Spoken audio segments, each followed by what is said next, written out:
Chilling to the bone, a trial for the brave. Those who go alone will meet an icy grave. Snow so cold it burns, from here no one returns.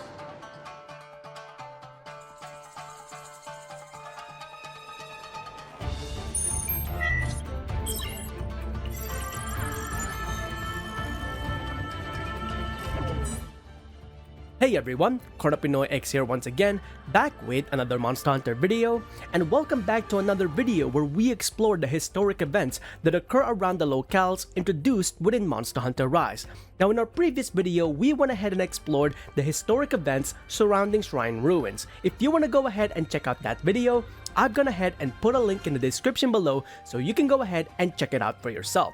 Now in this one, we're going to take a look at the events surrounding the new locale in Monster Hunter Rise known as Frost Islands. What exactly happened in this new locale that made it what it is today? We're going to take a look at the story this locale has to tell us and a number of key evidence in this locale to get a better understanding on the historic events in this new location. This, everyone, is the history of Frost Islands.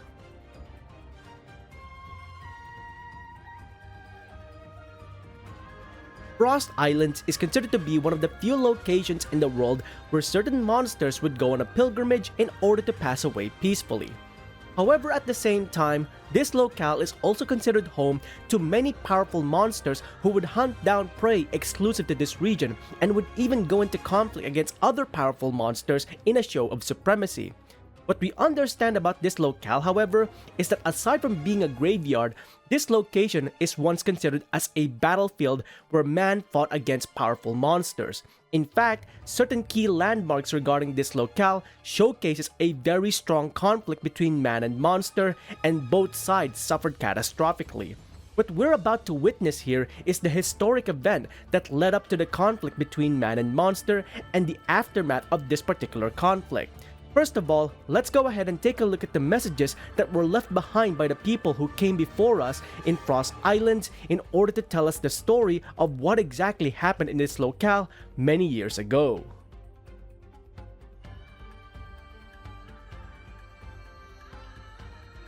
After many a long year on the high seas, the ship's harpoon reduced the dragon to naught but a sinking berg on the waves. The crew of veteran soldiers, their duty fulfilled, moored alongside a snowy shore, quiet save for the lapping tide. But their ship, fatally skated, split in two. The men resigned themselves to a Pyrrhic victory and uneasy morrows. Day 1. We awoke to a pale shore marred by claw marks and signs of battle. Someone said they heard a lullaby. Day 2. Our scouts returned without their weapons, claiming they saw a shadow dragging a bloody knife behind them. Day 3. We all hid in the ship, shivering not from cold but fear. Some whisper that the isle is cursed. Day 10. Before we knew it, there were monsters everywhere, scratching at the ship's hull. Howls and panic followed. Day 16. The beast's feast was at an end, as were any courage or valiance we once noble warriors had possessed. What had summoned those monsters were the very remains of that mighty wyvern growing in strength even after defeat. Mayhaps it was a curse, neither the ship nor the bones will tell, for they have long disappeared into the marine snow.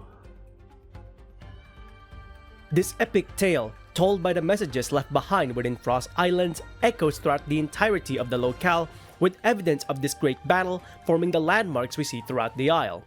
By dissecting important information from the messages and connecting them to the landmarks around the locale, we can easily verify that these warriors were in conflict with not just any monster, but an elder dragon, and a special one at that. This elder dragon is known to those who ventured in the New World as the Scorching Mountain Dragon that is the Zora Magdaros.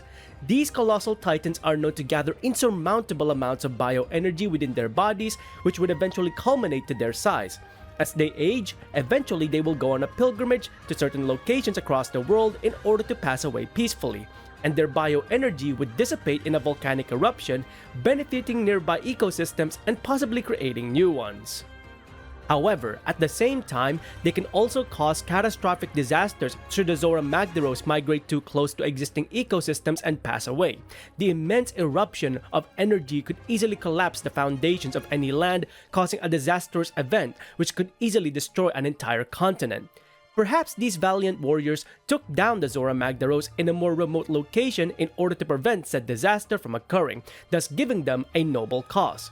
Alternatively, however, these warriors may not be as valiant and they simply hunted down an unfortunate Zora Magdaros for a glorified hunt in order to make a name for themselves. Whatever the reason these warriors had for slaying the Scorching Mountain Dragon, one thing is for sure: their adventure would meet a devastating conclusion. After a momentous triumph against the colossal Elder Dragon, the warriors decided to moor themselves on Frost Islands to recuperate.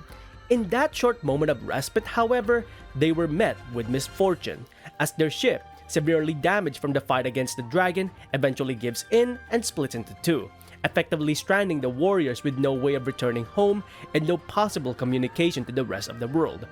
They were now at the cold mercy of Frost Islands. One warrior recorded their days spent on the isle, and in their records it showcases that the rest of their team had begun to break mentally due to the conditions they were in. Some could hear lullabies close by, possibly from a somnacant, but they had no way of confirming it. Others would spot a menacing shadow carrying a bloodied knife, a gos harag after killing its prey. These warriors began losing the courage in their hearts, which had been replaced by a cold, shivering fear. As these warriors continued to be mentally broken down by the locale, the monsters on the other hand were becoming empowered by the bioenergy dispersed by the slain Zora Magdaros. Not only were these monsters becoming more powerful, they were also becoming extremely aggressive. These creatures are possibly entering a tempered state, and once they've absorbed what energy they can, they would attack the warriors in their most vulnerable state. Few would survive the ordeal, and as the ordeal continued, all the warriors would lose what little courage they had left until eventually they all fell under the clutches of the monsters. No one has heard from these warriors since then, and Frost Islands wiped all evidence of their stay under a blanket of snow as the monsters continued their usual life across the frozen graveyard. And that, everyone, is the history of Frost Islands that would shape the locale into what it is today.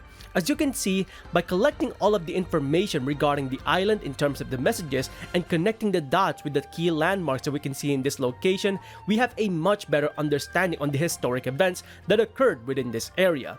Having said that, however, we are still missing some key information here. For example, what exactly was the Zora Magdaros doing in this area, and why did these warriors hunt down this particular Zora Magdaros to begin with?